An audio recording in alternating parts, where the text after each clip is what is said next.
कौन कौन से वो शहर हैं जहां पर सीरियल अटैक हुआ। ईरान के हमादान शहर में ताबड़तोड़ हमले हुए। हमले के बाद हमादान में बिजली काट दी गई, वहां पर पावर सप्लाई पूरी तरह से कट है। हमादान के सैन्य बेस पर लगातार सायरन बज रहे हैं और पावर सप्लाई कट करने का मतलब ये है कि वहां पर हुआ है, अटैक हुआ है, उसके बाद लोगों को सचेत किया गया है। तो देखिए, हमादान का जिक्र कर रही थी अभिनिधि और यहां पर बिजली काटी गई है, बड़ा हमला हुआ है। एक और बड़ी खबर, ईरान के शहरों में उतरी ईरानी पुलिस। तबरेज में सीक्रेट सर्विस आईआरजी, ईरानी रेवोल्यूशनरी गार्ड्स के जवान अब एक्शन में आ गए हैं। ये तस्वीर इस वक्त हम आपको दिखा रहे हैं, हमले और हमले के बाद किस तरह से ईरानी पुलिस और आईआरजी के जवानों ने मोर्चा संभाल लिया है। अब इसका मतलब क्या है, यह भी हम समझने की कोशिश करेंगे, लेकिन इस वक्त की तबरेज को लेकर बड़ी खबर। और एक और बड़ी खबर इस बीच आपको बता दें, बड़ी खबरें लगातार आ रही हैं ईरान से। 6 शहर दहल उठे और ईरान के तबरीज में सुरक्षा गश्त हो रही है। एक्शन में ईरान रिवॉल्यूशनरी फोर्स के जवान, ईरान की आर्मी है ईरान रिवॉल्यूशनरी, और उसके जो फोर्स के जवान हैं वो एक्शन में नजर आ रहे हैं। एक्टिविटी बढ़ गई है, वहां पर हर जगह तैनाती बढ़ गई है, गश्त की जा रही है।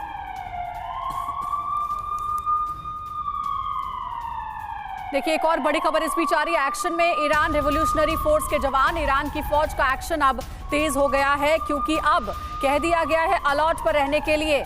ईरान के रिवॉल्यूशनरी फोर्स के जवानों को बहुत बड़ी जानकारी सामने आ रही है। ईरान के तबरीज में सुरक्षा गश्ती भी तेज हो गई है। और देखिए, एक और खबर सामने आ रही है जो कि ईरान से ही है। बताया ये जा रहा है कि ईरान में इस हमले को लेकर के असमंजस की स्थिति है। कुछ लोग इसे सरकारी इमारतों पर हमले को लेकर खुश भी बताए जा रहे हैं। देश पर हमले को लेकर ईरान में असमंजस बरकरार है। ईरान के लोग के अलग अलग बयान दे रहे हैं। कुछ लोग इसे आंतरिक हमला भी बता रहे हैं, कुछ लोग सरकारी इमारतों पर हमले को लेकर खुश हैं। ईरान पर हमले के बाद भयानक तनाव का माहौल है।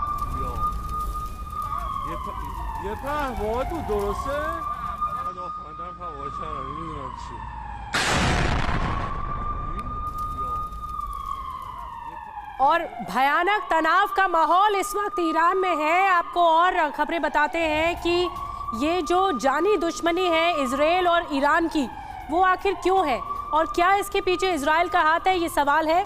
ईरान के साथ अमेरिका की तनातनी जग जाहिर है, ये सब जानते हैं। परमाणु कार्यक्रम को लेकर कई साल से तकरार रही है। अमेरिका बार बार लगाम लगाने की कोशिश करता है कि ईरान थम जाए, लेकिन ऐसा होता नहीं है। अमेरिका के साथ लगातार सपोर्टिव वे में इजराइल के साथ अमेरिका खड़ा हुआ है और इजराइल के साथ ये सैन्य अभ्यास भी होता रहता है। ईरान के परमाणु कार्यक्रम के विरोध में दोनों देश हैं। जो ईरान परमाणु कार्यक्रम आगे बढ़ा रहा है, इजराइल भी इसकी खिलाफत करता है और अमेरिका भी इसकी खिलाफत करता है, मुखालफत भी करता है, समय समय पे याद भी दिलाता है आप गलत कर रहे हैं। फिलिस्तीन भी इजराइल ईरान दुश्मनी की वजह हो सकता है और फिलिस्तीनी आतंकियों को ईरान का समर्थन रहा है। एक जंग की स्थिति रही है फिलिस्तीनी आतंकियों को लेकर, उनका समर्थन अमेरिका और इजराइल को अच्छा नहीं लगा। गल्फ में इजराइल के हस्तक्षेप के विरोध में ईरान है और ये भी एक बड़ी वजह हो सकती है। जो मिडिल ईस्ट की कंट्री है, तेल कारोबार पर भी इजराइल ईरान में मतभेद है।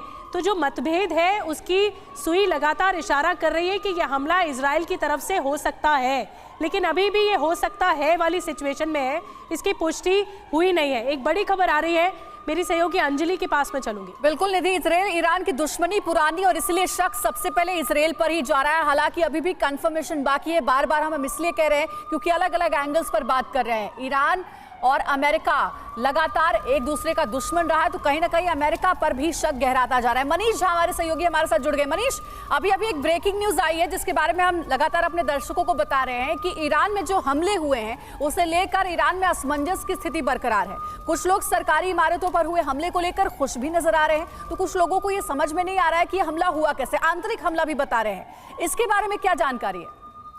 देखिए, जहां तक ईरान में बहुत सारे ऐसे लोग हैं या फिर हमने देखा कि पिछले कुछ महीनों से हिजाब के खिलाफ चले विरोध प्रदर्शन के बाद किस तरह ईरान की आवाम सड़कों पर आई, इनका ईरान के सरकार से, ईरान के उनकी सेना के प्रति गुस्सा उन्होंने खुलकर इजहार किया। वैसी स्थिति में एक मिलिट्री इंस्टॉलेशन को निशाना बनाए जाने के बाद कुछ लोग खुशी अगर प्रकट करें तो मुझे बहुत आश्चर्य नहीं होगा।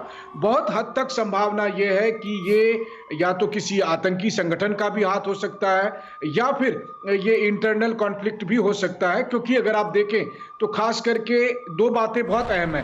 पहली बात, ईरान ने स्वाभाविक तौर पर इजराइल का नाम नहीं लिया, वरना अगर वो इजराइल का नाम सबसे पहले लेते, तो चूंकि उन्होंने नाम नहीं लिया तो इसका मतलब ईरान के रक्षा मंत्रालय को भी बहुत हद तक पता है कि आपको क्या लगता है कि ये जो अजरबैजान सामने आया है, जो घटना सामने आई, अजरबैजान आरोप लगाता है कि ईरान टेररिस्ट गतिविधियों में भी आगे बढ़ता हुआ दिख रहा है।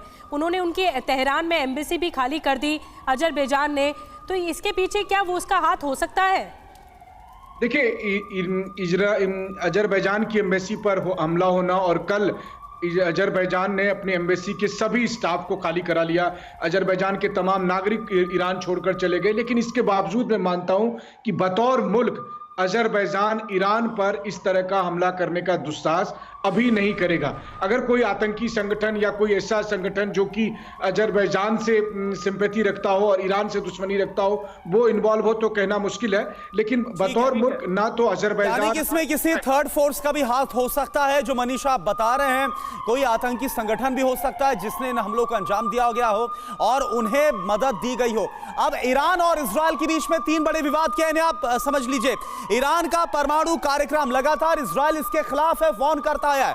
फिलिस्तीन को ईरानी समर्थन, और ये मैं आपको बता दूं जो यरूशलेम में कल हमला हुआ था, जो इस्राएल में, इसमें फिलिस्तीनी आतंकवादियों ने यहूदी मंदिर को टारगेट पर लिया था, कहीं उसके जवाब में तो नहीं हुआ, इस पर भी आएंगे। मिडिल ईस्ट का तेल कारोबार, ये एक बहुत बड़ी वजह है जो कि इस्राएल और ईरान के बीच में अदावत की वजह बना हुआ है।